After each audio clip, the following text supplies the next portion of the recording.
So in 2013, I joined a band called the Midnight Stroll, and it was originally a 5-piece band. And that band dwindled down. The lead singer of the band was part of a pretty popular electronic duo named Ghostland Observatory, and decided he couldn't work with the full band anymore and just wanted to keep working with me as a producer and me making records with him. So it was me playing most of the instrumentation in the studio and stuff. We were actually tracking a lot of that on 1-inch. And then when I got done, he was like, hey, you know, can we go play this as a duo? And we started messing with Ableton push pads and all kinds of other ways of doing it. And and I just had no interest in a laptop being on stage. I didn't want it. I didn't like the sound of direct instruments that much.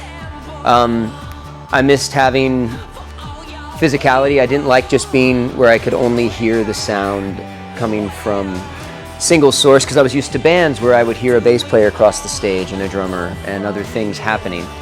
And that particular band had no drummer when we were doing those, and I came up with this way of, well, I'm just going to start bringing a reel-to-reel, and I'll print the tracks we want on a reel-to-reel. So it started very basic as just playback, where I could just put our songs on, minus some elements, do a mix that sounded good on the tape.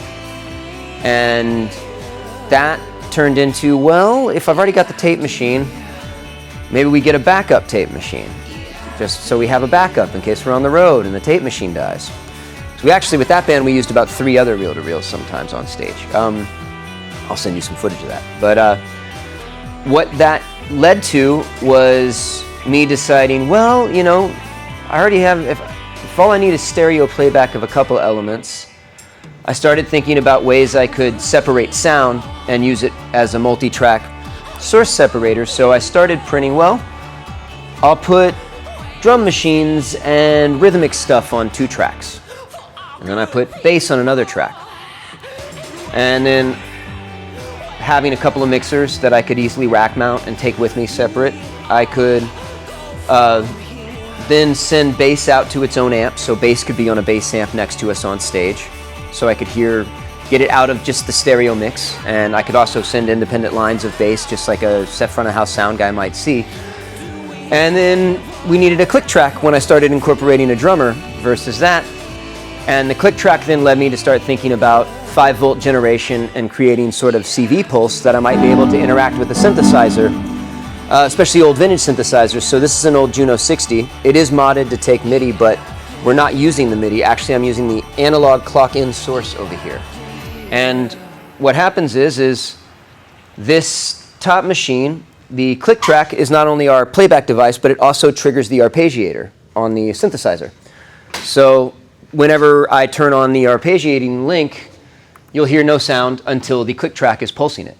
So I can leave that on during shows and other times, and we can activate synth things that can hold and loop, or I can, kind of interact with the synthesizer in the midst of the performance, And once again, I started saying, well, I've got this bottom machine that was for backup, and that turned into what if we made a quadraphonic show, and I started taking elements that ran in sync with us that could pan across 4 separate speaker sources around us, so I could separate the sound. And that was kind of, most of this we do have pop songs and albums, and it's not just experimental electronic music or anything. But I'll give you a demonstration real quick of how some of this works. So here, I'll let my drummer pop on so you can kind of hear it, but we have a little sound check piece that we tend to start shows with. So the bottom machine, as you can see, I've cut some leader on here. And this leader gives me a cue point, and I have start and stop commands that you'll hear. And when we do the show, actually the top machine will run as a full hour set. It's not a loop, it's not anything like that. This is pre-recorded tracks like that somebody may use on like an SPD or something when they're triggering, if they're being more modern. The bottom machine is one that I can both interact with as a vari-speed tool. It has more ambient colors on it and things that just float around in a quadraphonic pan. So, meaning I have track 1, 2, 3, and 4 all going to their own separate speaker sources, and I write automated pans that go through each one. So if I have a synth part, it starts, and then I would write a pan where it went to here, and then write another pan where it went across. So it'll go through all 4 tracks, and you can watch the meters move when we turn on the machine in a second. So he's got in-ears linked with us that are hearing click track as well as any other source mix that we've got. So what you'll hear first is a bass test, and it just shows you where the sounds are coming from. Bass check. So we'll hear bass amp kick on right here. 2, 1, bass line check. So this is just letting me establish that my bass amp is receiving a good send. We start most shows with this sound check. And what we'll do is I have a start cue that'll stop in just a second. And the tape's going to tell me to start the bottom machine, which I have queued up on the leader. Keyboard and auxiliary percussion tape channels check. So he's hearing that click in his machine.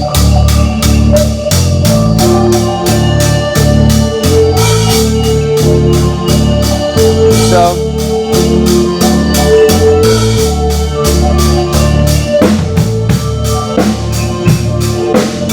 if we walk around front,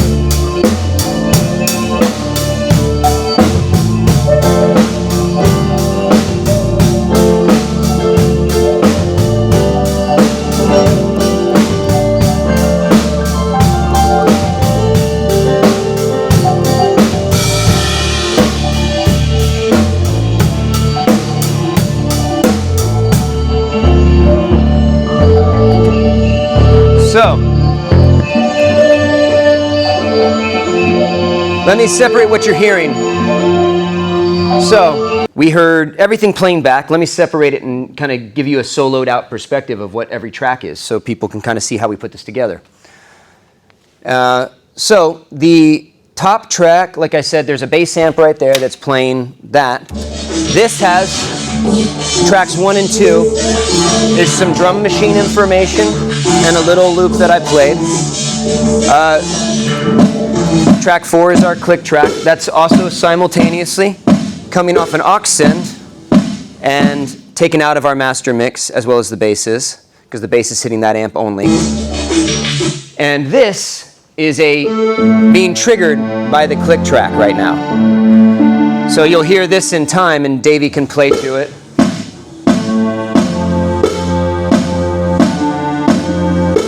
So I can kind of trigger arpeggiated loops that run in time with what we have going. And here we have a full stop point that this is, if this stops falling. Trying to keep the 911 right up there, but this is all a 911 tape right here. So you guys can see that. So this quadraphonic pan down here, it runs slightly different. So if you watch, you'll see sounds kind of start and they drift through each kind of row of pan when they get there. There's sounds panning from all different directions. And there's 4 speakers that these pan through up front. But that's all that machine is doing, is ambient sounds that run in wild sync with us throughout the performance. Wild sync, for people who don't know, is a term they used to use for when you'd run 2 tape machines that have no connected time relationship. They have SMPTE connection and other forms of ways to connect these machines and have them time linked. I'm choosing not to. I like the wild sync. They slightly get off as they run. There was actually a record by the Flaming Lips that I kind of modeled this after, called Zyreka. And I'm proudest moment of my life is talking to Steven about this show, because I was like, I got this record Zyreka, which was a CD they made on 4 CDs that you were supposed to play at once. And you'd have 4 boom boxes and 4 friends that would have to push play, and each thing had different tracks on it. And I thought, that's a great way to do a show, if only that could ever work.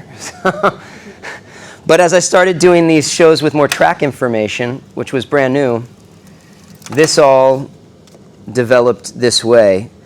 And And this, like I said, was about a 10-year kind of expansion of just pushing playback on a drum track so we could play along with some songs. And it turned into this, because I kept trying to figure out ways I could manipulate or play with the tape, and also have the tape become not only a playback source but a triggering source for both synthesizer and that. So like we can, let me put this back on about here.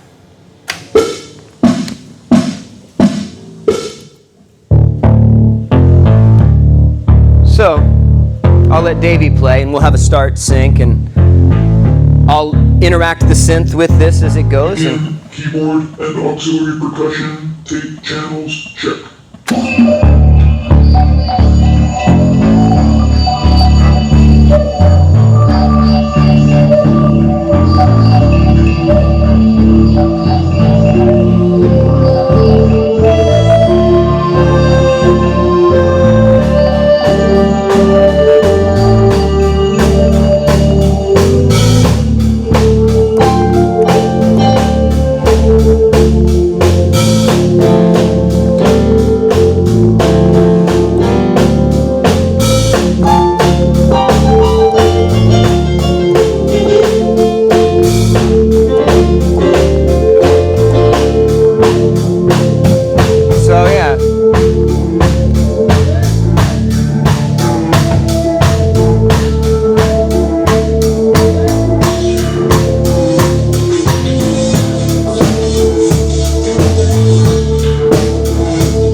I have cued stop points. 1, stop.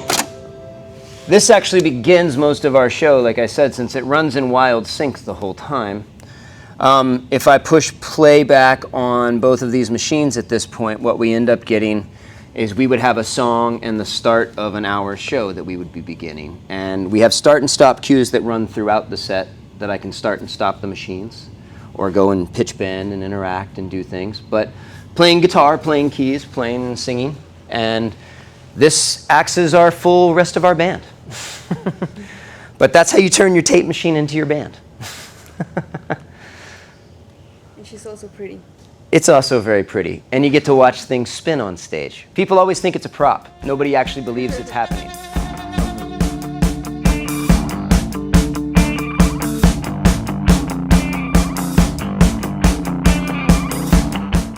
Well, I began recording on reel-to-reel tape because I started back in the 90s. I was a young blues artist.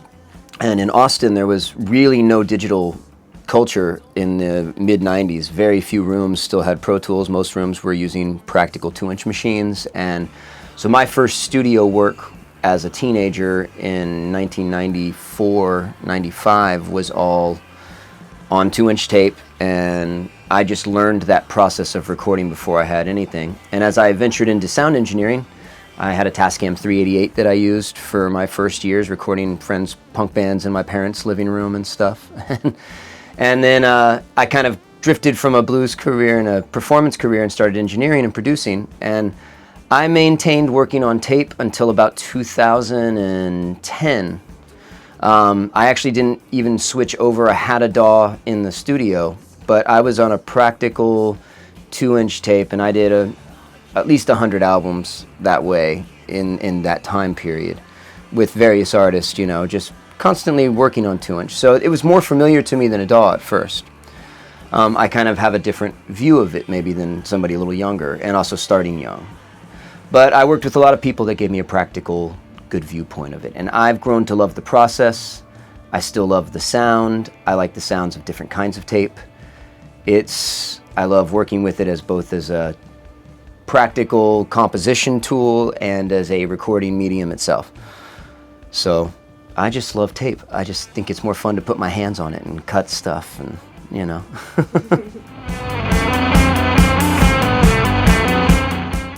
Well, cassettes were a funny return for me based on, well, I always had a love of cassette 4-track albums. I did a lot of them as a child. I had a Porta Studio 414 growing up in the 90s when I was still working in big studios, and I'd do all my demos on a cassette 4-track. And so the process was really always very felt like home to me.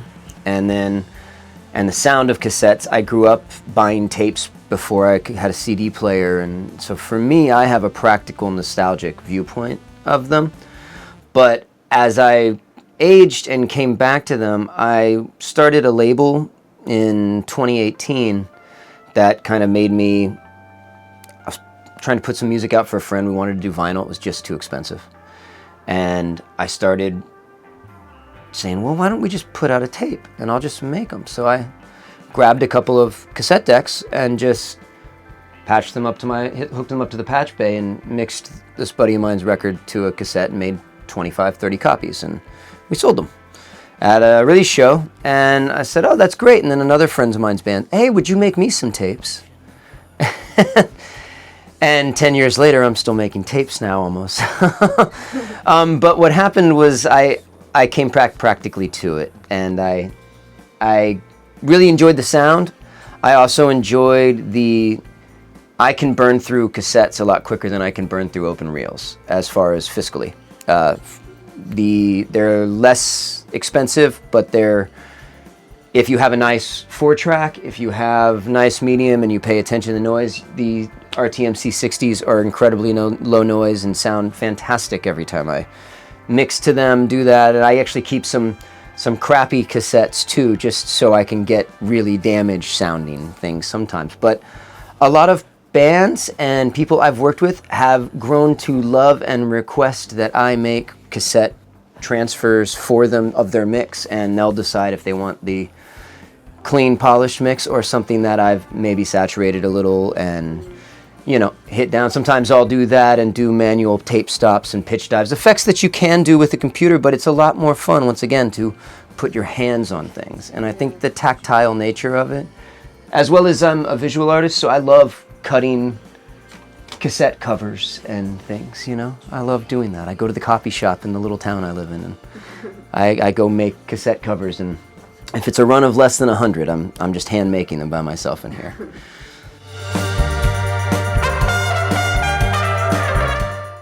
Well, it varies. You know, some want a cassette just as a merchandise item. And as a merch item, it's cheap, it's affordable, short runs are great. A lot of people, I think, you know, buy them at shows that don't even necessarily own cassette decks sometimes, which I find funny. Mm-hmm. But I know myself, I actually love the way my albums sound on cassette. It sounds totally different than the other mediums. That's the one thing that I can say is totally different about cassette. Cassette actually has a direct sound, sonic impact on your final master when it gets down there. It's going to change the way it sounds. So it's almost an alternate version. And I have bands that have grown to love the way that it sounds when I'm mixing.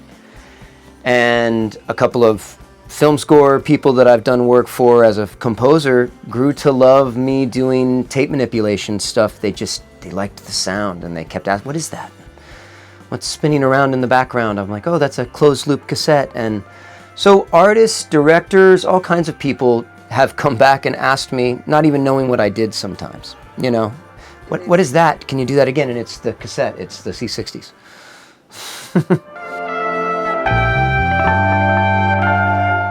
So in 2018, I had a friend that I was producing an album for, an older artist that I really loved. I was a big fan of many of his bands about 20 years prior.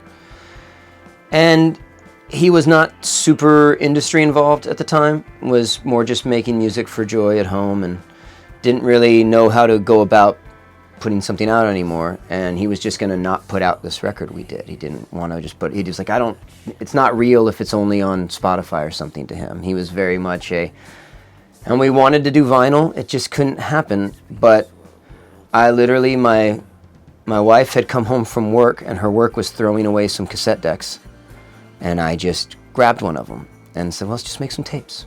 And so I just hooked it up, and I made 25 copies of his tape, and I needed a name for my label, and my dog at the time, Pink, had just passed, and I just said, well, there's this, I guess I'm starting a label now. And then I put out some tapes. My wife is a graphic designer, Olga, she made a logo for the label, and we put it on a tape, sold out those tapes, and had another few bands that were working with me in the recording studio, which we were just moving into here as well. And I was looking for a name for the new space because I ran several other commercial facilities in Austin for several years. And when I moved the studio out of town to Bastrop and decided I was simplifying and going home and wanted to produce records and live a little bit outside of town, I was always a big fan of people like Calvin Johnston, who ran K Records, which was a cassette label that started. And that cassette ethos kind of continued, and I just made about some super short runs of, here, I think I have, this was the first one. And this was a friend of mine named Alex Ramirez, and he played in a brilliant band in Austin called The Arm in the early 2000s, and another band called A Tiger Named Lovesick. And big, great punk and indie scene in the early 2000s in Austin. And I think my impact from hanging around that scene and people at that time putting out tapes, as well as my influence from people like Calvin Johnston and several other tape labels that I was just huge fans of, led me to want to start a label. And it became this whole community that's been doing it for 10 years now.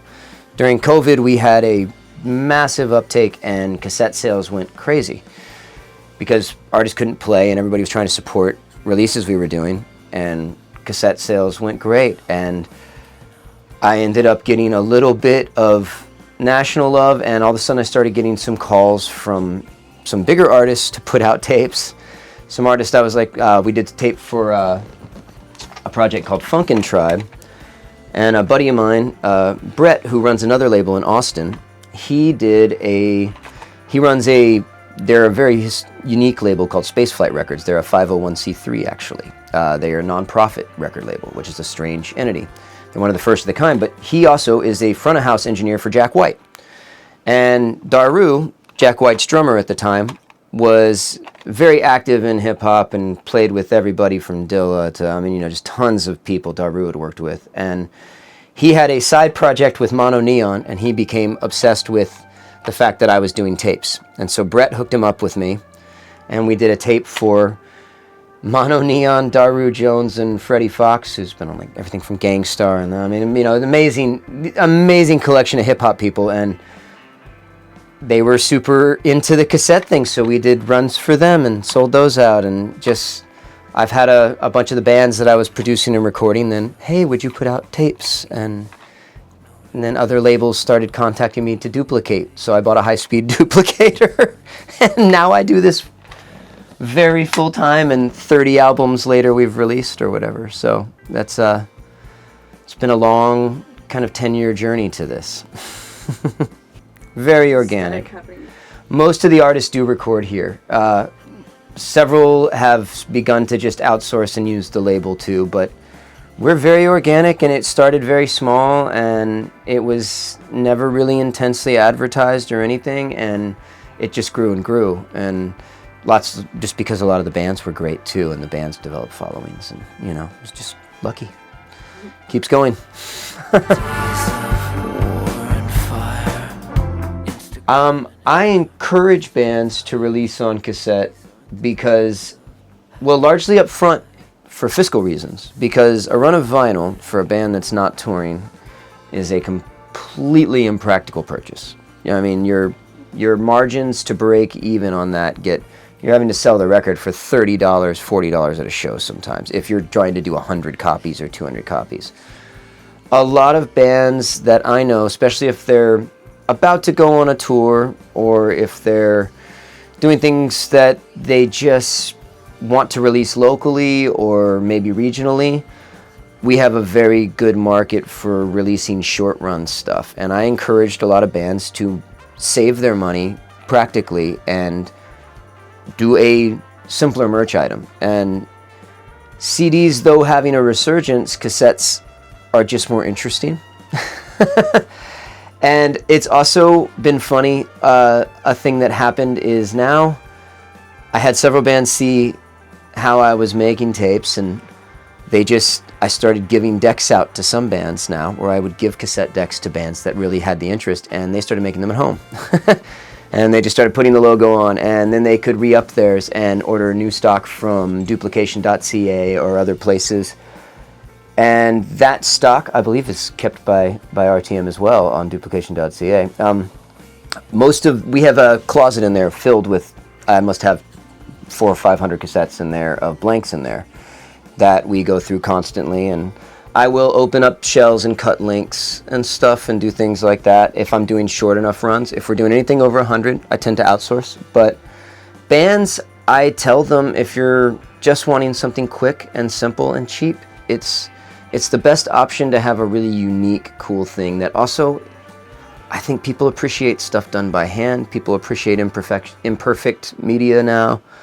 When everything sounds great, you can put on a cassette and it's going to sound totally different in your Walkman than it would streaming it on Spotify. You know, I like that. And I just encourage bands to be adventurous and try things that actually have an impact and interest on the sound, and that you have to use your hands and make and do. I just think it's a neater process.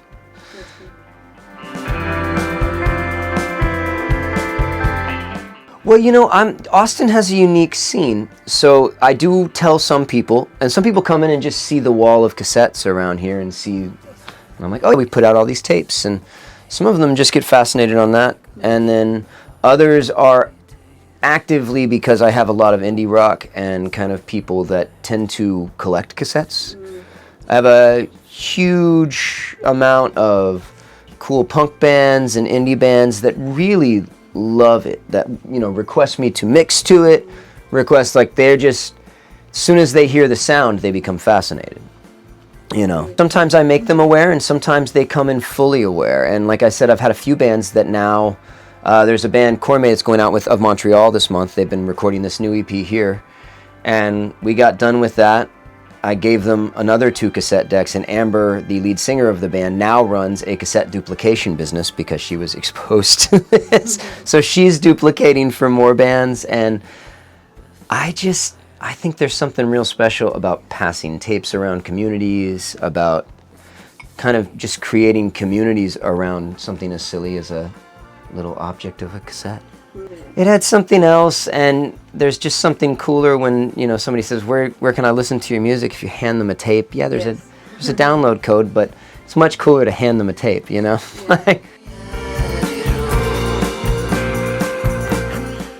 I think the nostalgia of tape is a one-sided aspect probably for people who actually lived through it, but there is people who don't understand why records they're listening to from different eras sound the way they do. And I think the sound of all the top-end cymbals sound atrocious if you have mics wide open at 192K and the nicest condensers in a room.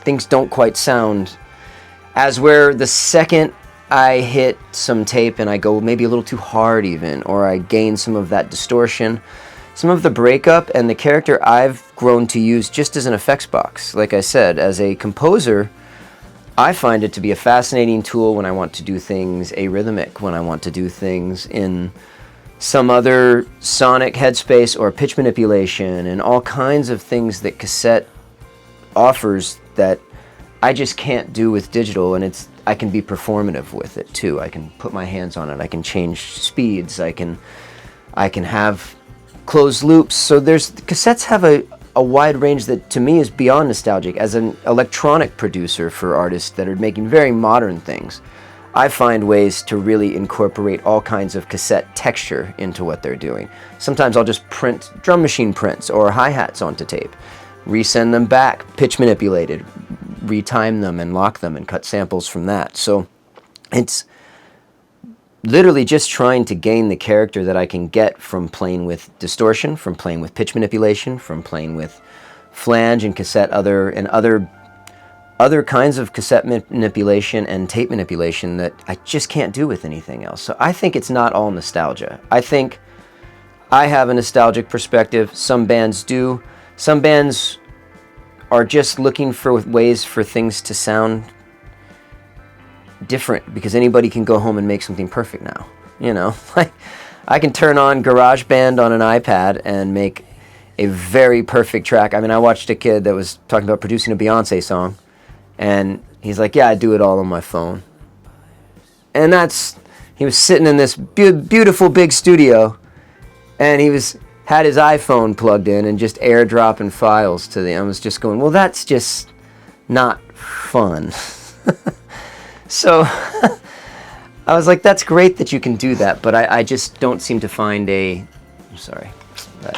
I don't seem to find any joy from things that are perfect these days. And in a world where I could, as where when I was younger, the object was getting rid of the noise. That was when I was younger, it was you were trying to get rid of, we had series of noise reduction that we'd have to go through, gates and compressors, and half my earliest jobs in studios was, calibrate the DBX for all the noise reduction that was going on. So it was a long process of that. And when I came back to tape after I had lost my studio and my 2-inch and stopped caring about it as a practical day-to-day multi-track medium for myself, it became a thing that was completely for color, for other forms of artistic expression beyond just a multi-track capture device, because I have that.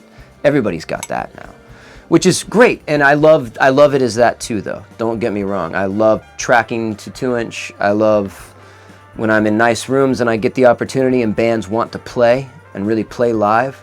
I think there's no better process for capturing. We're not using our eyes, we're using our ears. That's just, there's something so relieving when the screen's off. A big hero of mine, Brian Eno, said that every medium will eventually be loved for the thing that the thing you tried to erase about it. Everything that was horrible about it. He was predicting that in 1980, saying people might make 8-bit music one day because it sounds so bad. Yes.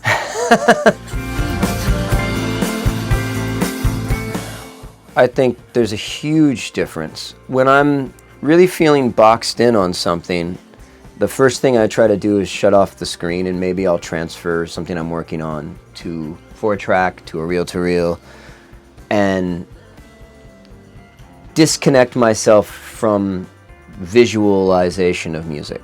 I enjoy not being able to see it, but having to listen. And so I think the biggest thing that analog gives you philosophically is a attraction to not using your ears, to momentary performance. You can't go back. I can't pull up take 4. We have to decide whether or not this take is good enough, or whether or not you want to risk going in and punching on that, whether or not. So I love those kinds of multi-track aspects of it. Philosophically, like I said, when I have bands playing live, if I'm working in another room and there's 2-inch available, we are definitely starting there. If it's a band and they want to play. And sometimes even with electronic artists, like I said, I will take a beat they feed me that they're about to work with, and I'll put it onto a practical medium where we just have to listen to the beat for a second, and we listen and we add instrumentation from there on a 4-track or on a 2-track reel-to-reel, and we're making echoes with that rather than using timed echoes in the computer. I think the fact that analog tends to philosophically inspire you to keep imperfections, to listen closely, and to let things pass, because you don't get that extra chance. You can't go back with analog, which is beautiful. Like, it brings you to the present. And I think that's has a huge philosophical impact on the way one person might listen to music for a moment when you're making it. If you have the ability to keep editing, you will. If you want to remove some of that and box yourself in a little sometimes, I find the limitations offer you a lot more decisiveness and courage and kind of freedom than you get.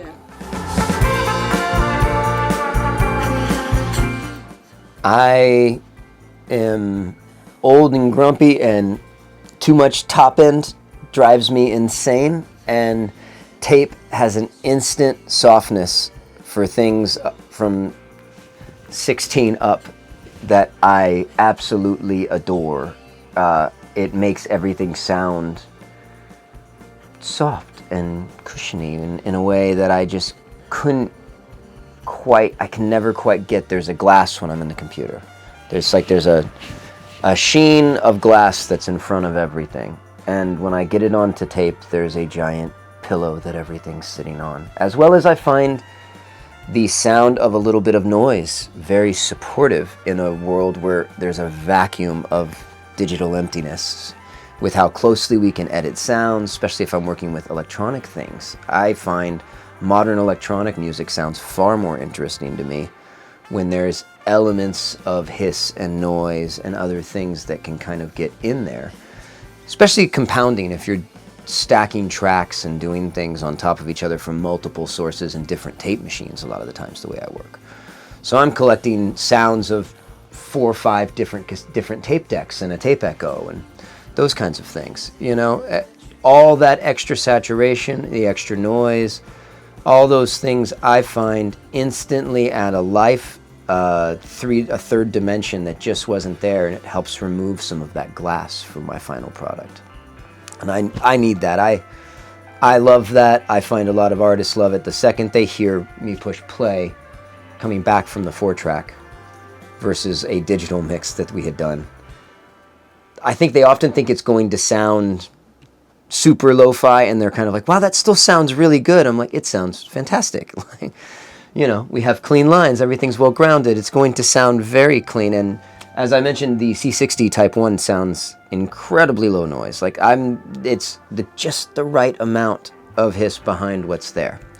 So that's been one of my absolute favorite mixing tapes for the last 6 years since I've kind of started which I could not believe if you told me in 2012 that I would be in 2026 mixing records to a cassette 4-track on a absolute regular basis.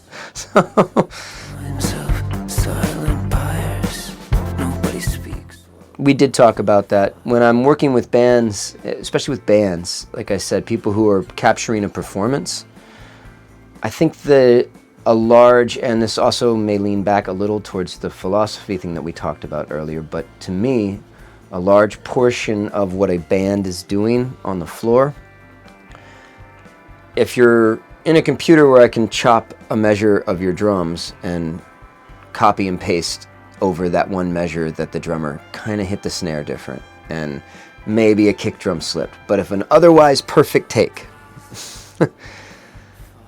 in a computer that is definitely getting fixed. When I eliminate that option and the band's not looking at it, I have bands that come in when they're tracking and drummers that will, let me look at my waveforms and see them on a grid, and I think that's insane.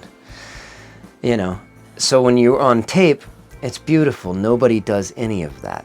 And this thing happens where they're listening to a song from start to finish, first off, almost every time, because of just rewind and playback. So that beautiful process, and knowing that I can go punch in that measure on the drums, but if we're on tape and I'm going to punch in 10 mics and record to try and fix one kick drum hit of an otherwise perfect take that everybody played and loved, that will not happen on tape. Everybody will usually make the decision, let's not risk it. And then you eventually grow to love the lag or the little thing, that moment becomes the thing that actually makes it very real. And as I've said, in the age that we're in growing up, digital editing, most people are so used to it. I think when it brings you back to just the heart of performance, and I find tape tends to be what I would say is more photographic, rather than as where I think digital is a lot like painting or construction. You know, it's architecture. Most people are building things. Tape, we're photographing a performance. We're photographing 3 minutes of time. And it's candid, and it's real, and it's very honest. And we're trying to do that.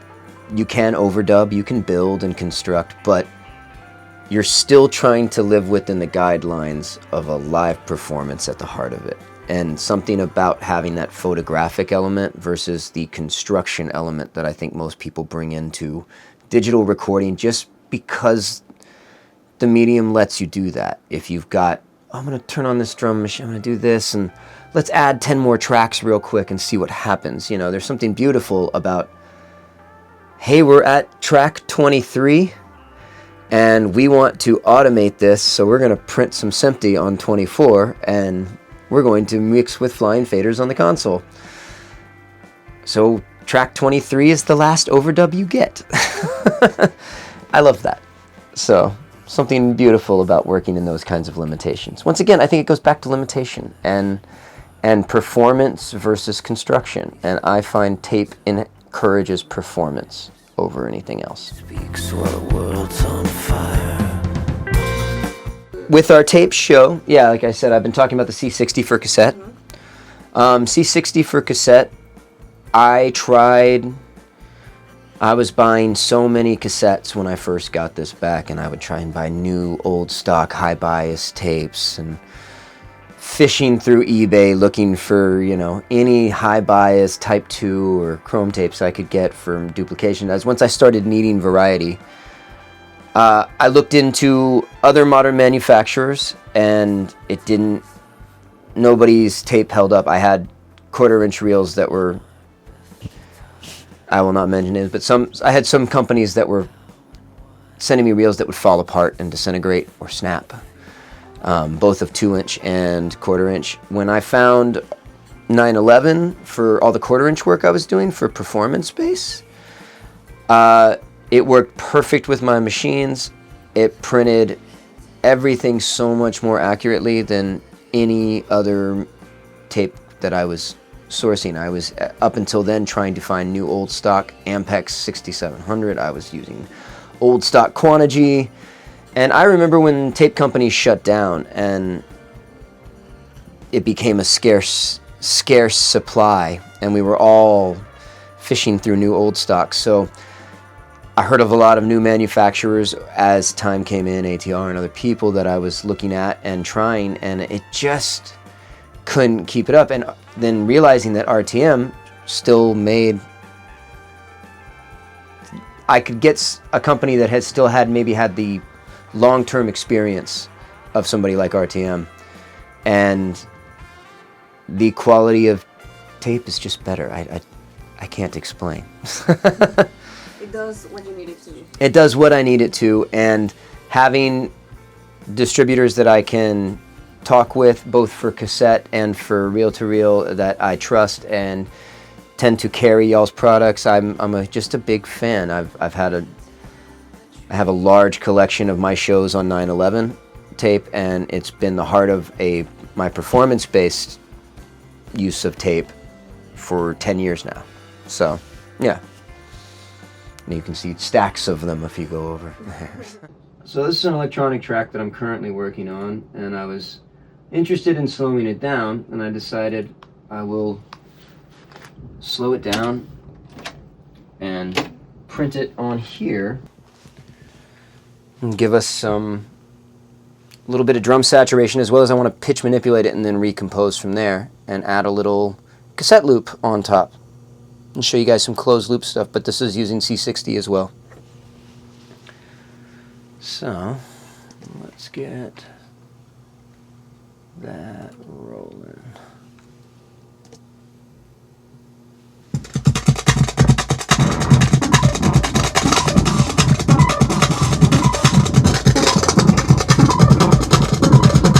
So I'm currently just printing these.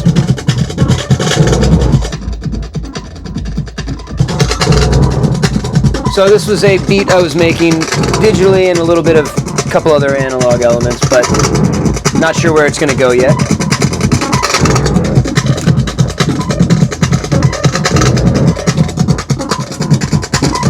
We'll add some tape echo. Let's print a good minute or two of this, and something we could slow down and manipulate a little once we get done printing.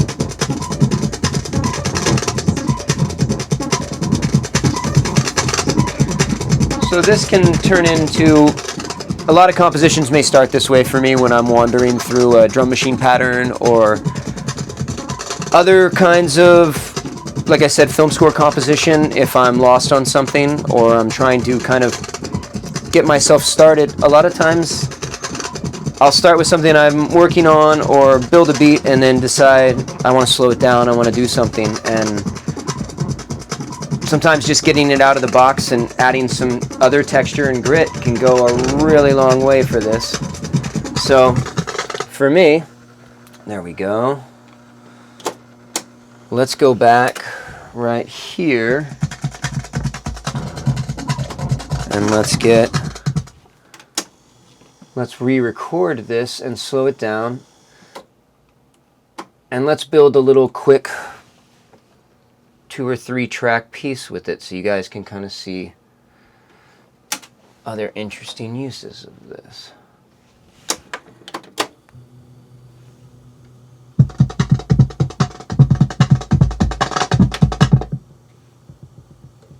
All right.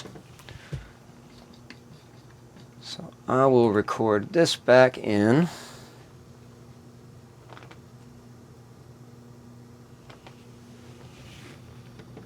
Let's get our start spot. There we go.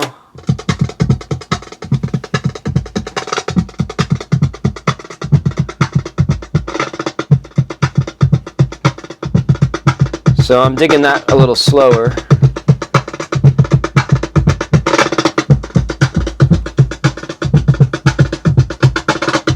So that's a little pitch manipulated, and I'm going to reprint that. I'm enjoying that slower pitch manipulation speed. And I'm going to print that all the way through. And then we'll add some bass lines as well.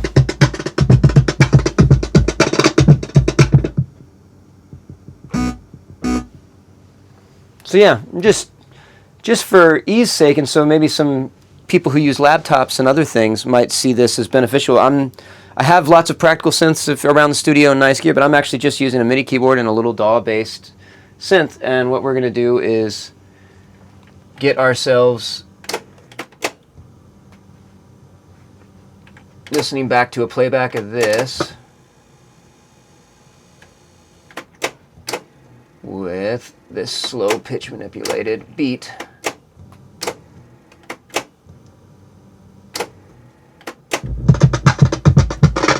All right.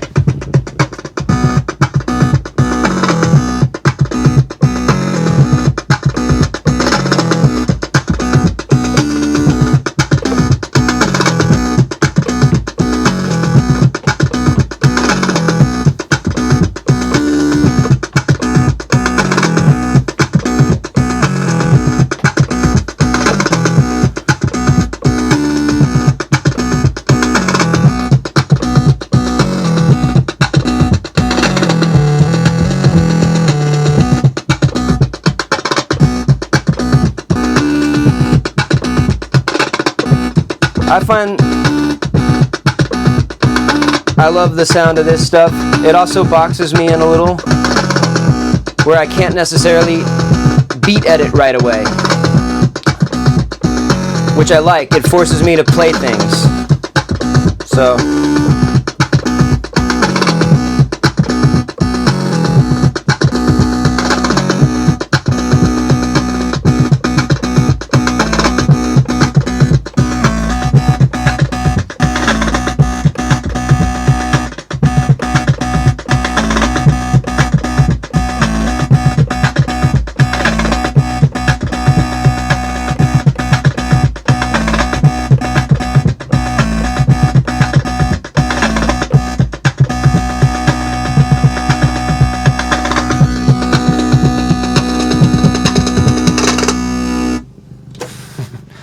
So, little tape manipulated ending there, and then that's a great start to something if I wanted to be using this as a more compositional device. And then we can switch over maybe to a closed cassette loop of some kind. So these are pre-cut, but I do cut them all the time from RTM. And I'll make loops often from C60 tape and put them into shells that I have with open screw forms, so I can do that. But just for ease of demonstration, let's add, we've got all of that tape manipulated stuff we just did and a synth bass line. Let's go back in and add a, as soon as that's done playing, there we go. Let's make another cassette sound that we want to integrate with that, and that I might want to manipulate in some other way. So these are cassette loops running at, let's see, I probably have some stuff on here already, we can even see. So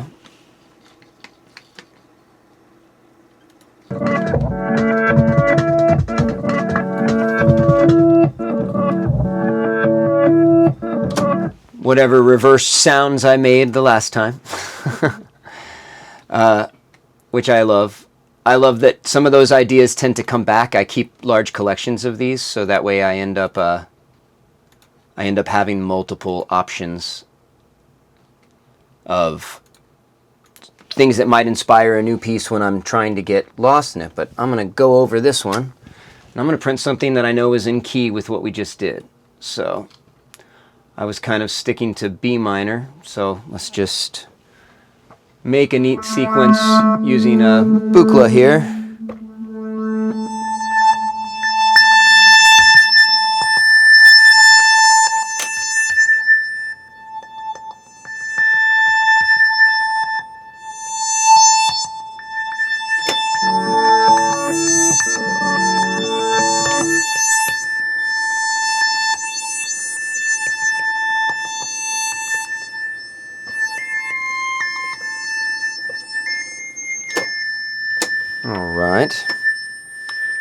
So there's one sound. Let's get another couple. We got 3 or 4 we can make.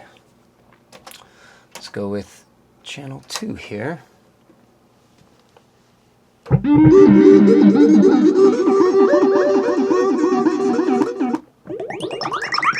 Oh, I like that. So, a couple of random sequences here, and I'm going to just activate track 2.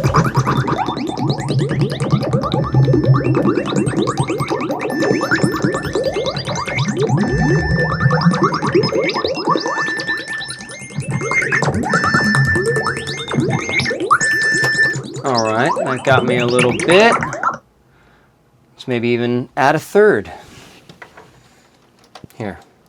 So now we can use this machine now as the instrument source and pitch bend and manipulate and track back against some of the other music we just made with the drum beat.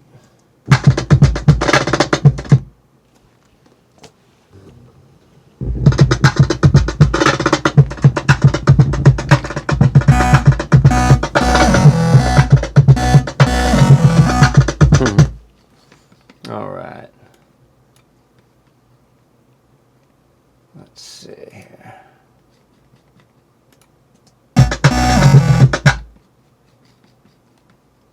Get my mini locked back in. I think I moved my tape sound.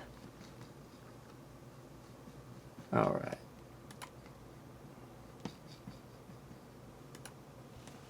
So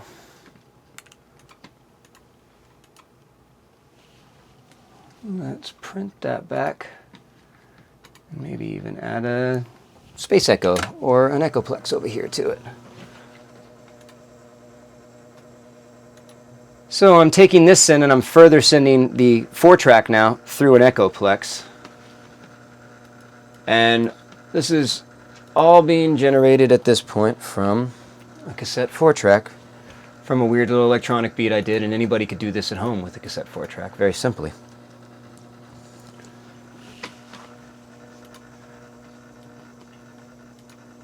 Let's see, let's get our echoplex in line here.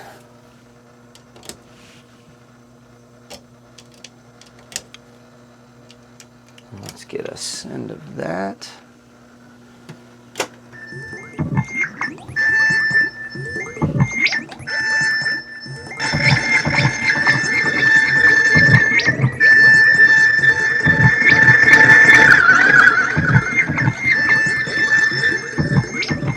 So,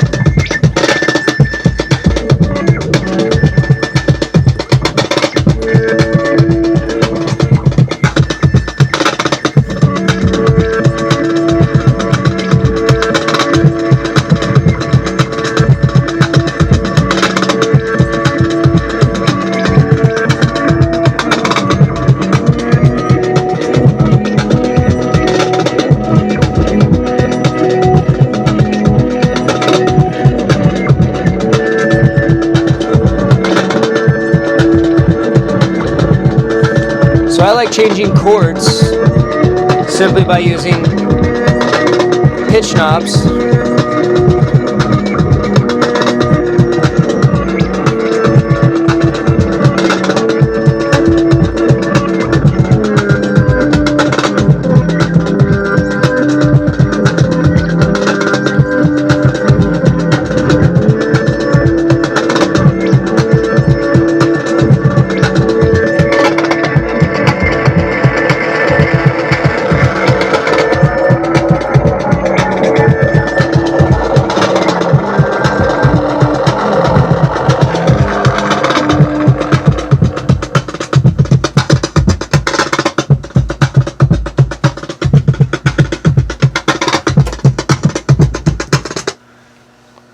So that's a quick way we could get any kind of interesting idea started for ambient beds, for electronic music, for film score composition.